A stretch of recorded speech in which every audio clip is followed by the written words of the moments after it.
إن الحمد لله نحمده ونستعينه ونستغفره ونعوذ بالله من شرور أنفسنا ومن سيئات أعمالنا من يهده الله فلا مضل له ومن يضله فلا هادي له وأشهد أن لا إله إلا الله وحده لا شريك له وأشهد أن محمدا عبده ورسوله صلى الله عليه وعلى آله وصحبه أجمعين. أما بعد، الله سبحانه وتعالى بالتوفيق سرا إن شاء الله من رسول صلى الله عليه وسلم د مبارک سیرت درسونه شروع کوو او د دې لپاره چې موږ خپل پیغمبر وپېژنو، بل دا چې د ډېرو ملګرو او ډېرو خلکو ارمانو چې د سیرت بیان کړی شي او موږ یې واورو. زموږ خو خپل ځاني دا ارماني چې هر سم بیان کړه، په د طاقت پورې خبره یې، د وخت پورې، او دا بیانول داسې آسان کار نه، تبصره آسان کار دی چې لکه وروسته سړی لاړ شي بیا تبصره کوي، نو تبصره آسان کار دی او بیانول ګران کار دی. دې کې څه شک نشته، زموږ تجربه ده چې درس کول، کتاب لیکل، د دې لپاره څومره کوشش او محنت پکاري، هغه کسانو ته د هغې پته نشته چا چې دا نه دي کړي. د رسول صلی الله علیه وسلم د پیژنګلو لپاره به دا مبارک درسونه کوو انشاءالله. د رسول صلی الله علیه وسلم سیرت بیانول دم ګران کار دی او زما په شان ګناهګار سړی به څه بیان کړي، خو موږ خپل کوشش کوو، ځکه چې د یو غټ انسان په باره کې خبرې کول دا ډېره غټه ذمهواري او داسې عام سړی نه و چې موږ د هغه په باره کې خبرې کوو. کله یو سړی د بادشاه په باره کې خبرې کوي نو ډېر احتیاط کوي، غلط څه ونه وي، د غټ سړي په باره کې خبرې کوو نو دا بیا رسول صلی الله علیه وسلم دی، د ده په باره کې چې خبرې کوي نو ډېر احتیاط به کوي. او بار بار موږ دا خبره کوو چې کله مې یو سړی د رسول صلی الله علیه وسلم سیرت بیانوي یا یې لیکي، نو یو ځای پکې داسې راشي چې سړی دا سر ټیټ کړي او قلم یې ودرېږي او ژبه یې ودرېږي او دې سوچ کې شي چې دې انسان په باره کې زه نور څه ووایم، الفاظ د سړي سره ختم شي. دومره اوچت انسان دی او الله سبحانه وتعالی دغه تزکیه کړې ده، دغه تذکره یې کړې ده چې انشاءالله هغه په روان درسونو کې به راځي. رسول صلی الله علیه وسلم تزکیه الله سبحانه وتعالی کړې ده. د رسول صلی الله علیه وسلم سیرت بیانول او سیرت اورېده د زړه غذا ده او د زړه خوراک دی او د نفس خوشحالي ده او سترګې پې د مسلمان یخي، بلکې د الله سبحانه وتعالی دین یو حصه ده، یو عبادت دی چې په دې سره انسان الله ته نږدې کېږي. د رسول صلی الله علیه وسلم ژوند کې ناشنا درسونه، عبرتونه پراته دي چې هغه به انشاءالله تاسو واورئ او موږ بیان کړو. د دې نه مخکې چې موږ سیرت ته ننوځو، یو څو خبرې لازم دي. اولنۍ دا چې د رسول صلی الله علیه وسلم د سیرت د بیانولو فایده څه ده؟ نو جواب د هغې دا دی، یو څو فایدې به ته ذکر کوم. اولنۍ غټه فایده چې دا یو عبادت دی، په دې باندې الله موږ له اجر راکړي. لکه څنګه چې اوس موږ لمونځ وکړو، یو عبادت موږ وکړو، دغه شان د سیرت بیانول، اورېدل، لیکل، مطالعه کول دا هم عبادت دی. د ډېرو خلکو دې خبرې ته سوچ نه ځي، د سیرت اورېده یا مطالعه کول دا ورته هسې عام غوندې خبره ښکاري،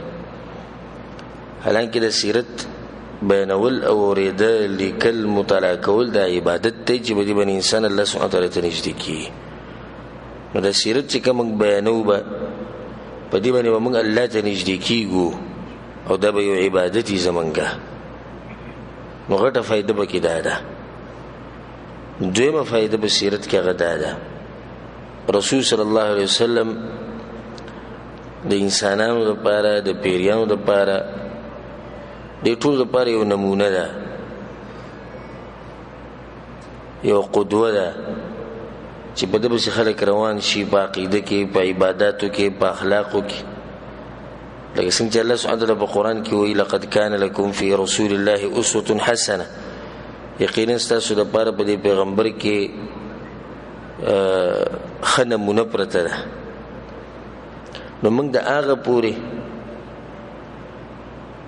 د رسول الله سلام تابعداري او اقتدا نشو کولای چې څو پورې موږ دغه سیرت نه مطالعه کړي. یو سړی چې په پیغمبر پسې روان په پیغمبر پسې دا به اوس معلومه څنګه چې پیغمبر څنګه ژوند تیر کړی او څنګه عبادت کړی، دغه عقیده څنګه و، دا غیر پر او به لازم سیرت مطالعه کړي. نو ما خبره ده کوله چې څو پوری دی سیرت نه پیژندلې د رسول صلی الله علیه وسلم، نو دا هغه پوری ته د رسول صلی الله علیه وسلم اقتدا او تابعداري نشي کولای. د دویمه فائدہ شو. دریمه فائدہ د رسول صلی الله علیه وسلم د سیرت چې او دغه د تور طریقې د یو تل ده چې باغی باندې موږ خپل اعمال تلو. نو کم اعمال چې زمونږ د رسول صلی الله علیه وسلم طریقې سره موافق شو هغه به قابل قبولی، او کم چې موافق نه و هغه به مردودي. نو د هغې دپاره بیا لازم پکار ده چې موږ د رسول صلی الله علیه وسلم سیرت ته واپس شو او د هغه سیرت مطالعه کو. سفیان ابن عیینه رحمه الله هغه دا خبره کړې ده او خطیب بغدادي په خپل کتاب کې راوړی ده، وایي چې ان رسول الله صلی الله علیه وسلم هو الميزان الاکبر. رسول سم یو غټه تله ده، فعليه تعرض الاشیاء. نو ته چې سکه دغه تلی ته مخامخ کې على خلقه وسيرته وهديه، د رسول سم اخلاق، سیرت، دغه تور طریقه. فما وافقها فهو الحق وما خالفها فهو الباطل. نو چې څو سره برابر شو بری تله کې هغه به حق، او چې څه په خلاف شو هغه به صحیح، هغه به باطل. نو دا یو فائدہ د رسول صلی الله علیه وسلم په دې سیرت بیانولو کې چې موږ ته د خپل اعمالو پته ولګي چې موږ به څومره وبو کیو، زموږ د دینداری څنګه ده، زموږ د عبادت چې کوم روان دي دا څنګه دي، آیا دا به قبول شي د الله په در کې او کنه، آیا دا زموږ د عبادت او د ژوند د طریقې دا غشاندي کنه لکه څنګه چې د رسول صلی الله علیه وسلم وي. نو دا غټه فائدہ ده په سیرت کې او د موږ سره دریمه فائدہ شو. څلورمه فائدہ ته د هغه وخت پورې په قرآن باندې صحیح نشي پوهېدی چې څو پورې تا د رسول صلی الله علیه وسلم سیرت نه مطالعه کړی. ځکه چې رسول وسلم د قرآن په خپل ژوند کې ټول راوستی او عمل یې پې کو، نو چې دا قرآن ته وې د دې ترجمه او تفسیر ګوري، د رسول وسلم سیرت ورسره ګوري، نو ته په قرآن باندې پوه شي. لکه عائشہ رضی الله عنها نه چې کله تپوس شو چې د رسول صلی اخلاق څنګه و، هغه وی کان خلقه القرآن. د رسول صلی اخلاق سو هغه د قرآن، په قرآن کې چې څه دي دغه په رسول صلی الله علیه وسلم کې دنه و. نو واست قرآن وی دغه عملی نمونه هغه څوک ده، هغه رسول صلی الله علیه وسلم. بل ده چې قرآن کې چې کوم آیتونه نازلېږي او کوم سورتونه نازل شوي دي د بعضو اسباب شته، لکه د یو حدیثي سره تعلق ساتي، د یو واقعي سره تعلق ساتي، یا چا د رسول صلی الله علیه وسلم تپوس کړي. دا ټول خبرې په سیرت کې راځي چې رسول صلی الله علیه وسلم په دې ځکه الله د آیتونه نازل کړو، دغه ځکه الله د آیتونه نازل کړو، جهاد په موقع یا د منافقانو راخکره کولو لپاره، یا چا ته تپوسونه وکړو، یا د رسول صلی الله علیه وسلم د بیبیانو مبارک الله دا خبره کړې په دې موقع باندې. دا ټول خبرې په سیرت کې دن راځي. نو دلیل شو په دې باندې چې کم سړی سیرت باندې ځان پوه کړي، د رسول صلی الله علیه وسلم سیرت معلوم کړي، نو د په قرآن باندې پوهیږي. دا څومره فائدہ شوه؟ څلورمه. پنځمه فائدہ هغه دا ده چې کم سړی د رسول صلی الله علیه وسلم سیرت لولي او زده کوي، د محبت د رسول صلی الله علیه وسلم سره ډیری او حدیث کې د رضی متفق علیه حدیث ته لا يؤمن احدكم حتى اكون احب اليه من والده وولده والناس اجمعين. تاسو کې وسره دا وخت پورې مؤمن نشي جوړېدای چې سو پورې ما سره د خپل بچونه د خپل مور پلارنه او د ټولو خلکو نه زیاته مینه نه کړي چې کله دې ټولو نه دوی سره د مینې نه زیاته مینه د رسول صلی الله علیه وسلم سره وکړه نو به ته مؤمن کامل مسلمان به. نو د سیرت چې مطالعه کوي او د سیرت چې اوري ستاسو مینه محبت به د رسول صلی الله علیه وسلم سره غډيري او دا واضح خبره چې کله وسړی د رسول صلی الله علیه وسلم واقعا وري چې هغه دا چلو کو دي چلو کو دي سه عبادت کو دي سه هغه د امت لپاره کوشش کو ستاسو محبت به خډيري نن چې تاسو سره محبت ته ثواب داغې نه ډيري بروز به داغې نه ډيري نو د ایمان هغه اوچتي درجه ته ورسېد دي سیرت تلاسه د سیرت ته ور محبت به وسه ډيري چې سړی خپل پیغمبر نه پیژني نه دی به س د رسول الله سره محبت وکي. ګوره په دې سیرت کې به واقعي راشي ان شاء الله چې د رسول الله سره دغه دشمنان ملو شي به دغه سره څو وخت تیر کړي به دانه متاثر شي او ایمان راوړي ځکه چې دغه سیرت ولیدو دغه ژوند ولیدو چې څنګه انسان دی څنګه اخلاق لکه ثمامه د یمامه د اهل الیمامه دغه چې کوم مشر او ونی ویشو او جمعه تراوستې شو او الته استنی پوری تړل صحابه کرام ان شاء الله واقع به تفسیرن راځي بیا اسلام قبول کو. الغرض موږ د واقع کې دا زموږ مقصد دی چې رسول الله صلی الله علیه وسلم ته وی چې کله اسلام قبول کو یا محمد والله ما كان على وجه الارض ابغض الي من وجهك فقد اصبح وجهك احب الوجوه كلها الي. ويا محمد صلى الله عليه وسلم د زمکی په دې مخ باندې چې زما د چا مخ بدی شو غستا مخ او وس د زمکی په دې مخ باندې کې زما د چا مخ وخت نه غستا د مخ ورته کې چې دغه سیرت یو کته هغه ولیدو چې څنګه چې انسان دی نو دغه چې کله موږ د رسول سم د سیرت مطالعه کوو ګورو وایي نو زموږ محبت به دغه سره هغه زیاتیږي سیوا کیږي به د پنځه فائدې شو. شپږمه فائدہ د رسول الله صلی الله علیه وسلم سیرت چې ډیر بیانې او بیانې نو هغه باندې به درود ډیر وي او کوم سره چې رسول الله صلی الله علیه وسلم درود وي نو الله سبحانه وتعالى طرفنا هغه باندې رحمتونه برکتونه د بار بار راوري او حدیث کې راځي چې هغه غمونه الله ختمي او دغه حاجتونه الله پوره کوي چې کله سره رسول صلی الله علیه وسلم باندې درود وي. نو په دې سیرت کې بار بار موږ د رسول صلی الله علیه وسلم تذکرہ کوو او څنګه به تذکرہ نه کوو سیرت داغه ده او لازم به داغه تذکرہ بار بار راځي. ندام د سیرت یو فائدہ ده د مجلس یو فائدہ ده چې په دې کې تذکرہ د رسول صلی الله علیه وسلم ډیره کی ځکه بعض علماو د علم طلب کولو په وخت کې د یو فقيه مجلس پرې خو دی او د محدث مجلس لتلی فقيه انساني غالبا چې هغه د علماء اقوال بیانوي یعنی پلانی دي سی ویل پلانی دي سی ویل پلانی عالم داوی پلانی داوی زما راي دا او محدث هغه چاته ویل کی چې هغه د رسول صلی الله علیه وسلم حدیثونه بیانوي. نو چې بیا به تاسو کړی چې ته د پلانی عالم سره وکیناستې نن دلته رالی ویلته د سره درود نه ویل کیږي او په دې مجلس کې همیشه پر رسول صلی الله علیه وسلم درود ویل کیږي ځکه وی دي چې در عالمه نو د برکت دی دغه مجلس چې کوم کې د رسول صلی الله علیه وسلم تذکرہ کی الته درود ویل کیږي او چې درود ویل کیږي نه الته رحمتونه او برکتونه راوريږي د الله سبحانه وتعالى طرفنا. اسو فائدې شي شپږ ومه فائدہ غدا ده چې د دې سره ایمان ډیری د دې سیرت اوریدو سره او بیانولو سره ایمان ډیری د ایمان په یوځ باندې نه دی ولا چې بزا ولاله د رقیق نه بلکې د ایمان کمیږي زیاتی. نو څومره چې موږ د رسول صلی الله علیه وسلم سیرت بیانو او اوري دومره به زموږ په ایمان کې ترقی راځي. کې سره اسیم کینی او مقصد دا نه چې ایمان په ډیر کما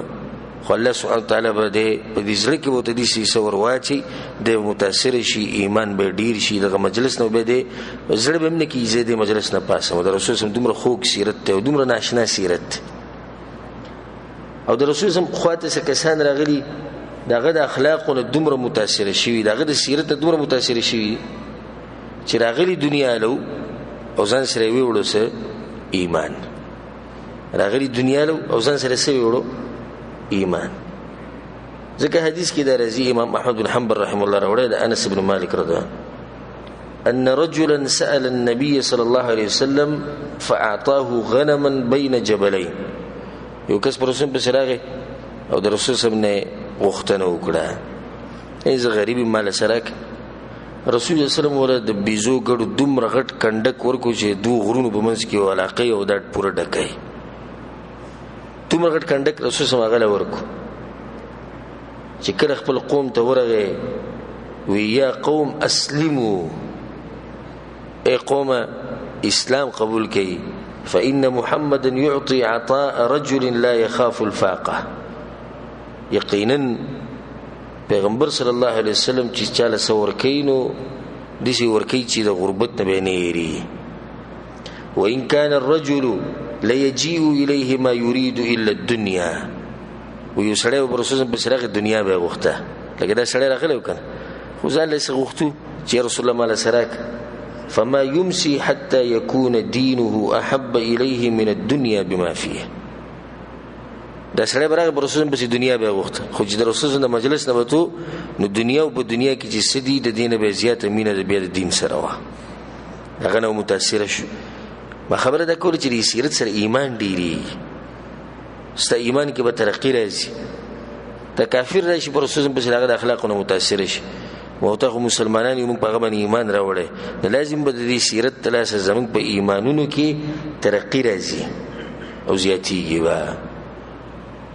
و فائدې شو اتمه فائده د رسول صلی الله علیه وسلم سیرت بیانولو سره او اوریدو سره انسان په ټول دین باندې پوښ په ټول دین به پوښ ځکه چې دا د دیرش کالو سیرت ده چې دیرش کال رسول سم څنګه تیر کړي او دا غینه مخ کېم دي خو اهم بیا کم کی چې مسائل او احکام دی او عبادت دی هغه غوړي چې رسول سم ته نبوت میلاو شو هغه دیرش کال دی د دیرش کال کې رسول الله صلی الله علیه وسلم د عقیدې د پاره کوشش او مهنت کړي احکام او عبادت جهاد د کفار سره معاملات د مسلمانانو سره معاملات د بیبيانو سره معاملات د کورنۍ مسائل د ملک مسائل د ټول خبرې وبدي کې د ناراضي نو د سیرت چې کله ته واوري او بیان کې او مطالعه کې نه ته په دین باندې پوښ قرآن حدیث تفسیر د ټول مسلې وبګي د ناراضي ان شاء الله کله سبحانه وتعالى چې جون راکونو ناشنا فواید به تاسو په دې درسونو کې اورئ ناشنا قیمتي فائدہ د رسول سم یو قدم چې علی اوچته یو لګي بغي کې یو درس او عبرت نو د څه فائدہ شو اته نه هم فائدہ ده د رسول سم په سیرت بیانولو کې او په سیرت اوریدو کې هغه ده چې دعوت طریقه به زده کې دیرش کاله رسول صلی الله علیه وسلم مسلسل دعوت کړي الله سبحانه وتعالی د ایتونو نازل کړو یا ایها المدثر قم فانذر اے صادر اچون کیا او اے کمبل اچون کیا پاسه خلق وې روا وربک فکبر د خپل رب لوی بیان ک رسول الله صلی الله خدیجه رضی الله عنها توي ويا خدیجه ولا زمن النوم د خوب غزوانه ویلاړه د خوب او د آرام غوخ هغه لړ او هغه چې رسول الله پاسېدل د مرګ پورې هغه په دغه کوشش کې او په دغه مهنت کې د خپل رب لوی بیانول او خلک یې راول د دیرش کالو سیرت چې توري د رسول الله صلی الله علیه وسلم چې دین ته دعوت طریقه نه زده کین بل به دسنه زده کې څنګه دعوت رسول الله صلی الله علیه وسلم مشرکانو ته ور کړي د رسول الله طریقه د دعوت د غوی د شبهات او جوابونه د غوی سره معاملات د يهود او نصارو سره معاملات يهود او نصارو له دعوت دشمنانو سره معاملات اغوی ته دعوت خپل بیبيانو ته دعوت خپل ملګرو ته دعوت خپل قام قبيله ته دعوت ټول دنیا ته دعوت پیریانو ته دعوت، دا ټول خبرې په دې کې دننه راځي. د دین یو داعی خپل طریقې زده کولی شي چې زه به څنګه دعوت ورکوم د دین طرف ته. قرآن کې الله سبحانه وتعالی سوی قل هذه سبیلی ادعو الى الله على بصیره. اے پیغمبر وایي د خلکو ته چې دا زما لار د نیغه لار ادعو الى الله، د دعوت ورکوم خلکو ته الله طرف ته على بصیره، د علم پرانا کی، د وحی پرانا کی. نو غټ داعی په دې انسانانو کې غټ داعی هغه رسول صلی الله علیه وسلم دی. هغه نه به طریقې زده کې چې څنګه دعوت وکړي، ځکه چې د ځمکې په مخ باندې غوره انسان دی، هغه انسان دی چې هغه ته الله په لار کې سخت تکلیفونه رسېدلي. نو ډېر ملګري دا شکوې شکایتونه کوي چې موږ ته دا مشکل راځي، موږ ته دا مشکل راځي. د دې ټولو مشکلاتو جوابونه هغه د رسول صلی الله علیه وسلم په سیرت کې دننه پراته دي. هغه به انشاءالله موږ ته مخې ته راځي. دا څو فایدې شو؟ 9. لسمه فائدہ دا چې د رسول سم د سیرت مطالعه کول د دې سره به ستا چې پر رسول سم باندې کم ایمان دی هغه به ښه مضبوطي. ولې ځکه چې د سیرت په خپله د رسول وسلم په نبوت د نبوت د رښتینوالي دلیل دی. دې کې به د رسول سم معجزې تاسو اورئ، کمی مرستی چې الله د پیغمبر صلی الله علیه وسلم سره کړي دا هغه مخې ته راځي. داسې نور ډېرې واقعې به راځي چې د هغې د لاسه به هغه تصدیق چې کوم د رسول صلی الله علیه وسلم موږ کوو او زموږ ایمان چې کوم په رسول صلی الله علیه وسلم باندې دی هغه به ښه مضبوطېږي او ښه به ډېرېږي. دا لس فایدې شوې، دوه پسې نورې بیانې کړو. 11مه فایده د ژوند خوشحالي هغه په دې کې ده چې موږ د رسول صلی الله علیه وسلم سیرت مطالعه کړو. امام ابن القیم رحمه الله وی فإنه لا سبيل إلى السعادة والفلاح لا في الدنيا ولا في الآخرة. وی نشتی لار د کامیابی او د خوشحالی نه په دنیا کې او نه په آخرت کې مگر دا چې ته د رسول صلی الله علیه وسلم طریقه معلومه کی او په هغه طریقه باندې عمل وکړي. دا د خوشحالی لار ده او دا د کامیابی لار ده. نو دا غټه فائدہ ده په دې سیرت کې چې د دې د لاسه به الله سبحانه وتعالی موږ ته خوشحالیانې نصیب کړي او د دې د لاسه به موږ ته د کامیابۍ لاره اسانېږي. الله سبحانه وتعالی موږ ته په دنیا او آخرت کې خوشحالیانې نصیب کړي او الله سبحانه وتعالی موږ ته د کامیابۍ لارې اسانې کړي. 12مه فائده د صحابه کرامو مقام پیژندل. ځکه چې سیرت کې ډېر واقعات راځي، تاسو به اورئ انشاءالله چې څنګه د صحابه کرامو په خپل غریبۍ کې د رسول سره مرسته کړې ده. که یو کمزور دی د بدن هغه څنګه مرسته کړې ده، څنګه قربانیانې ورکړي. د مشر صحابي نه واره د ټول اخرنی صحابي چې کوم دی هغه پوری تاسو ته به دغه هغه قدر او مقام هغه ښه معلوم شي چې د څومره اوچت انسانان دي د ځمکې په دې مخ باندې د پیغمبرانو نه وروسته او څومره قربانیانې زموږ د پیغمبر صلی الله علیه وسلم دپاره ورکړي دي، څومره قربانیانې دوی د دین دپاره ورکړي. داسې ناشنا انسانان. نو د دې انسانانو هغه قدر به هم تاسو ته ښه معلوم شي او ښه به ډېر شي ستاسو په زړونو کې. الله سبحانه وتعالی د دې انسانانو سره زموږ ملاقات په جنت الفردوس کې وکړي. دا یو څو فایدې په تا دی کې 12 فایدې شو. دا فائدې چې سړی ووري دا هغه شوق ښه ډېر شي د رسول صلی الله علیه وسلم د سیرت طرف ته. بیا دا اهمه خبره ده د خلکو کې چې سړی نظر وچورلی نو د رسول صلی الله علیه وسلم د سیرت په باره کې خلک 3 قسمه دي. اولنی قسم هغه دی او دې خبرې ته اشاره امام ابن القیم رحمه الله په خپل کتاب زاد المعاد فی معرفة هدی خیر العباد په دې کتاب کې هغه دې خبرې ته اشاره کړې ده چې یا خو هغه سړی دی چې هغه بالکل د رسول سم د سیرت نه لري دی، ژوند تیری د خپل خېټې سره کار دی، د خپل ښځې سره کار دی، د مور پلار سره کار دی او د پټو د ځمکو سره کار دی او داسې ډېر دي. والله العظیم زه په دې خبره قسم خورم چې داسې ډېر خلک به موږ کې چې هغوی د رسول صلی الله علیه وسلم صرف نوم پیژني بس نورو ته د پتم نشته چې پیدا شوی کم ځای کې و، د مړ شوی کم ځای کې دی، د عمر څومره و، د ژوند څنګه و، د په کم ځای کې ورته پیغمبري میلاو شوې ده، کم ځای ته هجرت کړی، عبادت یې څنګه و، د دې نه سره خبر نه دي. او دا ډیر دي زموږ په معاشره کې، دا ډیر دي. صرف ورته دا پته ده چې رسول صلی الله علیه وسلم نوم هغه د محمد صلی الله علیه وسلم بس. او دې چې پکې مشتي ما تاسو ته واقع او پیر بیان کړو چې د نای په چاپ کې ناسوم اول ته یو انډین لګیاو ډېر غټ غټ خبرې کولې او دین په دې مسلو کې ګوتې والو په مخ نه ګیرو نه بریتو هر څه صفا کړی وو نو غټ غټ مسلې بیانول. ما ته مې ورته دومره غټ مسلې بیانې ته به دین پوهې دومره خبرې کوه څومره چې ستا مقامي په دین کې ګوتې مه وه. غوسه شو ما ته تا ته زه هندو ښکارم او تا ته زه کافر ښکارم موږ پېژنو دین او موږ داسې او موږ دغه. ما ورته ویل د رسول صلی نوم څه دی زه مې ته ډېرې خبرې کوې نوم دغه څه دی د کعبې په رب د قسم خورم چې هغه دغه شان وي وایي د هغه نوم دی الله. بیا ورته ما مې دا دی حل او فتوې لګې تا ته دا پته نشي چې ستا د پیغمبر څه نوم دی. نو بیا وایي چې د پیغمبر نوم پیغمبر دی نو مې پیغمبر خو مطلب دی پیغام راوړونکی. دا یو انسان دی چې الله له پیغام ورکړی دی چې ته ورسوه د مخلوق ته خو د خپل څه نوم به یې که نه هغه نوم ماته نه و معلوم. نو داسې خلک ګوره په موږ کې مشتي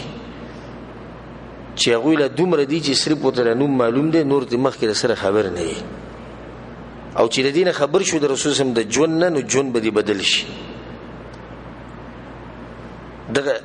دا کېدی نه شي چې یو سړی د رسول صلی سیرت اوري او په هغه باندې اثر نه کړي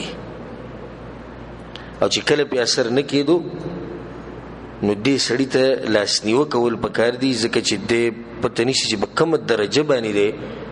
چې د دومره عظیم انسان سیرت دې بیانېږي او په دې اثر نه کېږي. چې واوري چې د رسول صلی الله علیه وسلم لباس داسې و نو دی خپل لباس هم بدلوي. چې واوري چې د رسول صلی الله علیه وسلم شکل مبارک هغه داسې و دی به هم بدلوي. د رسول صلی الله علیه وسلم عبادت داسې و دی به هم کوي. د رسول صلی الله علیه وسلم ناسته پاسته داسې و دی به هم هغه شان کوي. د رسول صلی الله علیه وسلم غم خادي داسې و دی به هم هغه شان کوي. لازم په سړي باندې اثر کوي. نو ما خبره دا کوله چې اولنی قسم خلک کم یو دي چې د سره پیژني نه. دویم قسم خلک هغه دي چې غلو کوي د حد نه وړي. نو په کوم ورځ چې رسول سم پیدا شوی دی په هغه ورځ اخترونه په کوم ورځ چې مړ شوی دی په هغه ورځ اخترونه او دغه شان ماتمونه او دغه شان د اسراء او د معراج واقعه ده په دې شپه باندې اختر او خوشحالي. دا خلک دي چې دوی د حد نه اوړېدلي دي او موږ الحمدلله په منځ کې و خیر الامور اوسطها نه به د حد نه اوړي او نه به کمیږي نه به افراط کې او نه به تفرید کې. اولنی قسم هغه دي چې د سره پیغمبر پیژني. دویم قسم هغه دي چې د حد نه اوړېدلي کم حد چې شریعت مقرر کړي دوی د هغې نه اوړېدلي دي نو نوي نوي کارونه یې شروع کړي دا هم په غلطه دي. نو په منځ کې هغه خلک دي چې خپل پیغمبر صلی الله علیه وسلم د هغه سیرت ورته معلوم دی او د هغه حدود سره ولاړ دي کوم حدود چې شریعت یې ښودي دي د هغې نه پکې مخکې نه اوړي. او د رسول صلی الله سره زمونږ مینه الحمدلله او الله دې دې مینې د لاسه مونږ وبخي. د هغې دا مطلب خو نه چې مونږ د سره دومره مینه وکړو د پیغمبر سره چې راوچتي کړو الله ته یې ورسو دا خو بیا دې کار وران کړو که نه د حد نه واوړي. د هغه اولنی د سره مینه نه کوي د رسول صلی الله سره. دویم دومره مینه کوي چې پیغمبر یو انسان چې هغه انسان دی مخلوق دی هغه یې راوچت کړو د خالق سره یو ځای کړو دوم ظلم زیاتی وکړو. نو په منځ کې هغه خلک دي چې د رسول صلی سره ښه ډېر محبت کوي خو دا وایي چې الله خالق دی او پیغمبر صلی الله علیه وسلم مخلوق دی. کېدی نه شي چې رسول صلی الله د الله درجې ته ورسي.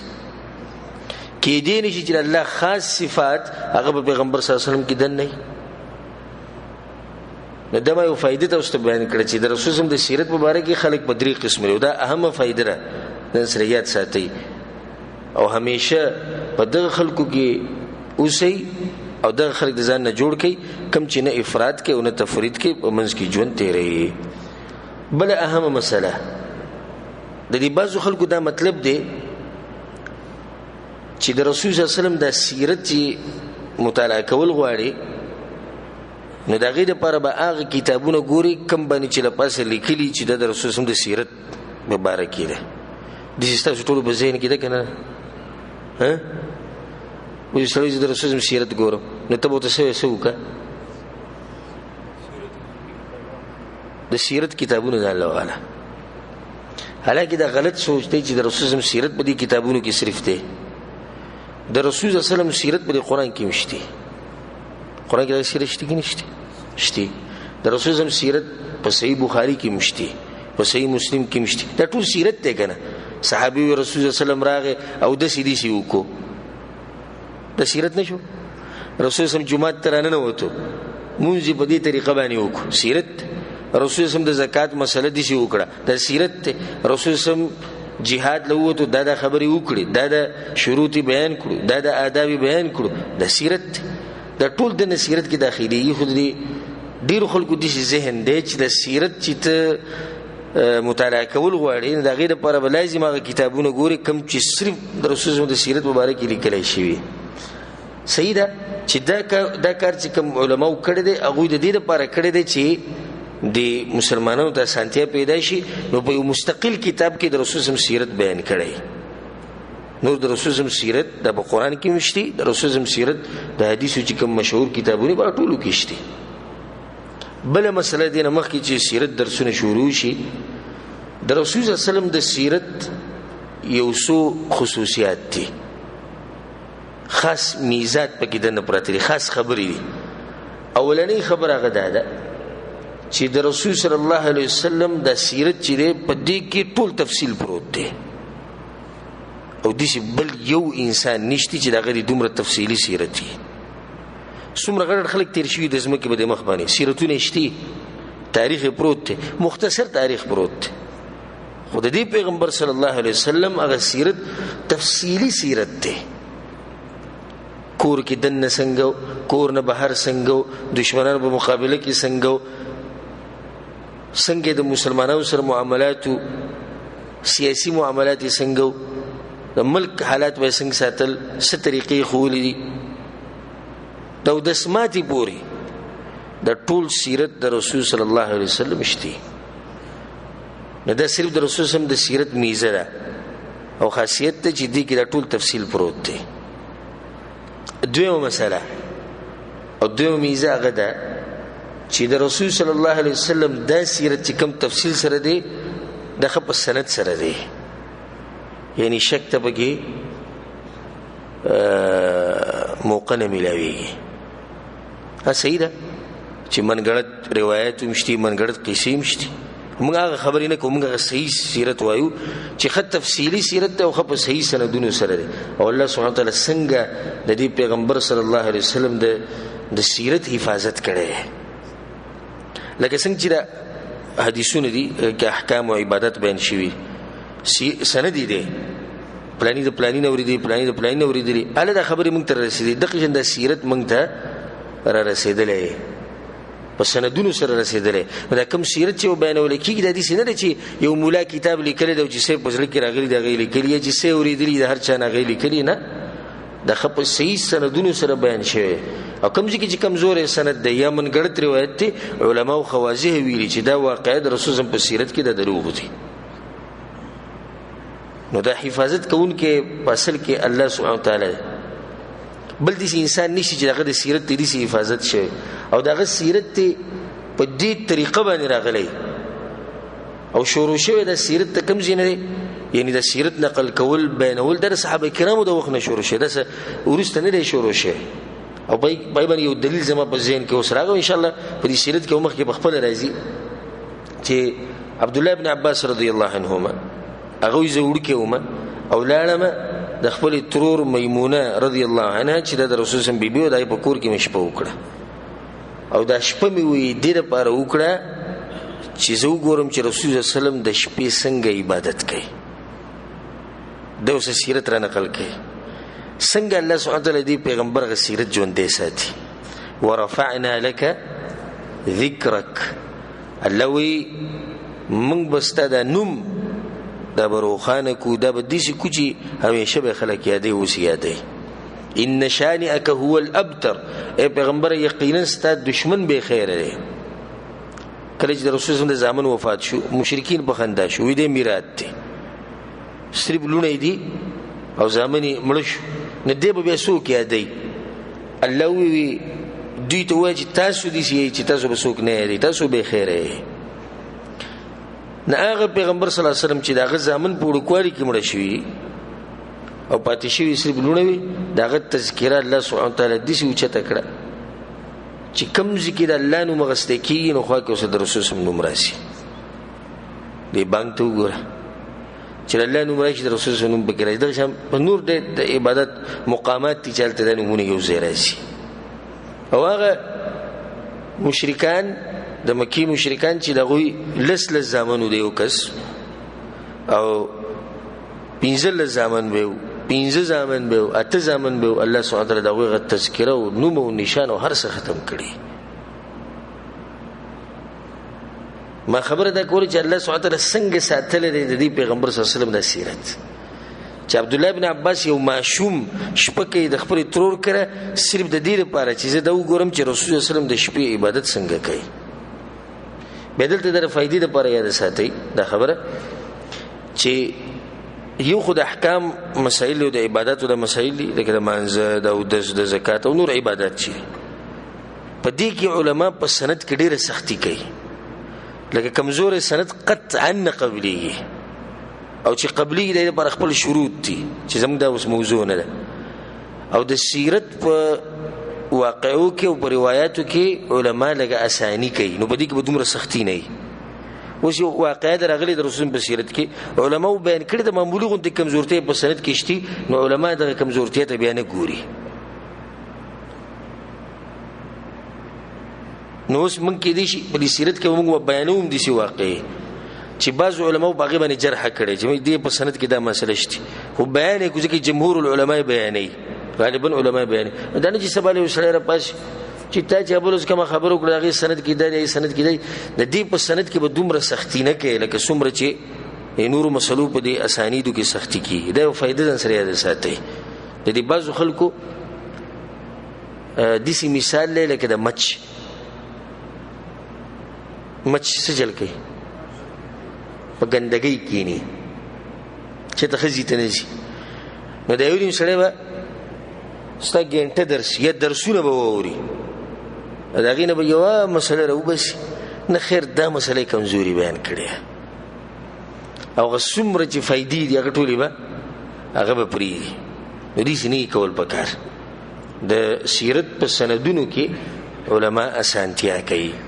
چې خیر د سیرت مسائل دا خو نه چې عبادت مسله تی جوړي یا عقیده سره ټکراو خورینه خو سیرت کې واقعا راغلي اگر که معمولی په سند کې کمزورتي یو هغه چې منګړت روایت هغه بالکل نه قبلي دروغي سوچا یو هغه چې معمولی کمزورتي ای به د سیرت شروع کول مخ کې اخرنی خبر هغه ده چې موږ چې کوم سیرت بیانو پدې کې یو څو میزات یعنی خصوصیات اولنی خبره چې دا سیرت موږ د الله په توفیق سره خو واضح بیانو او په اسانه لهجه کې او په اسانه جبه کې دې لپاره چې مسلمانان وروڼه خويندې د ټول به پوښ بس خلک خصوصا بعض علما ما سره بتو کیتا چې د پلانې ټکې ویلې او چې پلانې خبره کړې ده د پښتو په جبه کې نشته د پښتو د قواعدو خلاف دي دا غوښمن شکریا ده کو خو بیا دا چې بعض زینو کې قصدن هغه ټکي سره وی چې هغه مشهوري په معاشره کې اگر هغه د پښتو جبه خلافي د دې لپاره چې مقصد زمونږ د دې چې خپل جبه نه خایو چې زمونږ لغت وینه او زمونږ فصاحت وینه مقصد دې د مخامخ سره چې کم ناشته د دې دماغ ته د خبره ورچول او د دې زړه ته د خبره ورچول نو ان شاء الله د سیرت به حتی الوسع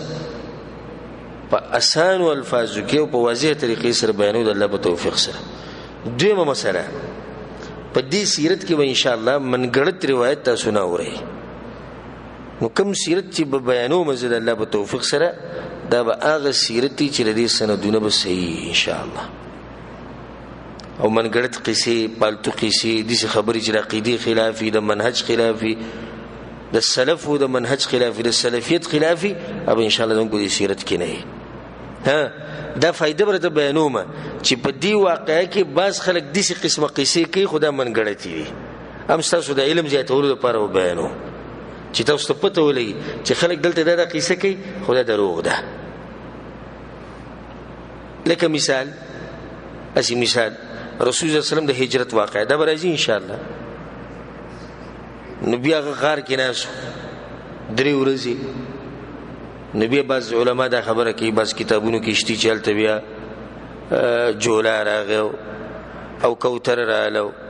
التغیږي واچولیو دا غیدل سبیا مشرکان چې له غویدل ته وسوک نه دا منګړت خبره به سند خبره نو دې څه قسمه فائدہ به تاسو ته بیانوي چې دې کې خلک دا قصې کوي خدا منګړت ځکه ګور عقلوم دا وای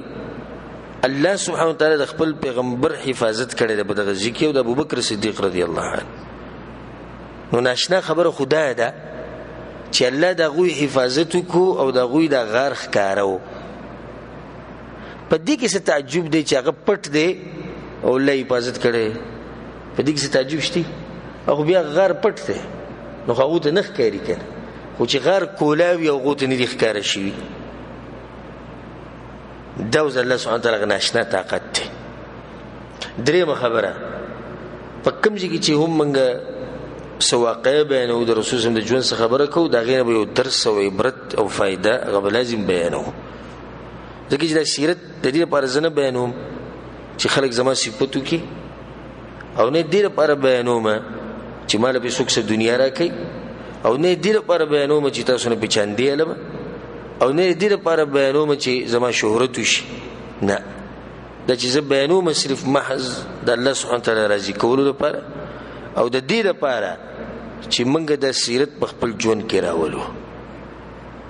دغه لپاره به لازم دی چې کوم ځکه موږ سم مسله بیان کو دغه به یو فائدہ راو باسو چې دې مسله کې دا فائدہ ده څلورمه خبره ان شاء الله زما طریقه به د سیرت بیانولو کې چې کوم ځکه هم څه خبره موږ بیان کو په سیرت کې ناغه بیا پتل کې اچو یو طرف ته د رسول سم سیرت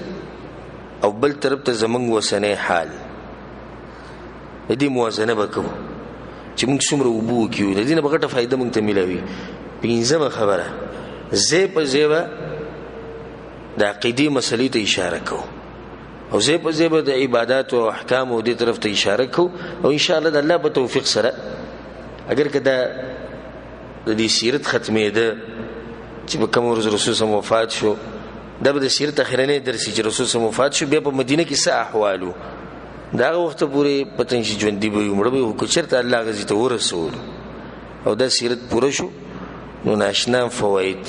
ناشنا حکمتونه ناشنا درسونه ناشنا عبرتونه دا به ستاسو په خوا کې دا به ستاسو مخې ته خپاسانی سره تاسو دا غینه فائدہ حاصلولای شي الله سبحانه وتعالى موږ توفیق راکړي چې دا سرته ورسو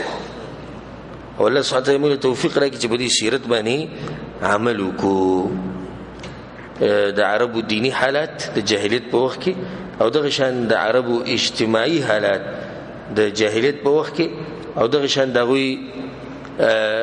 معاملات د زنانو سره دغوی معاملات د بچو سره دغوی معاملات د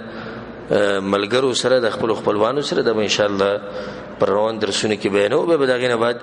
د رسول صلی الله علیه وسلم نسب او دغه د ولادت مسله او دغه د قوم مسله دا به ان شاء الله بیانو الله سبحانه وتعالى موږ توفیق راکړي چې موږ د رسول صلی الله علیه وسلم سیرت دې بیان کو څنګه چې دغه حق او به الله سبحانه وتعالى باغی باندې موږ له عمل کولو توفیق راکړي هذا والله اعلم وصلى الله على نبينا محمد وعلى اله وصحبه اجمعين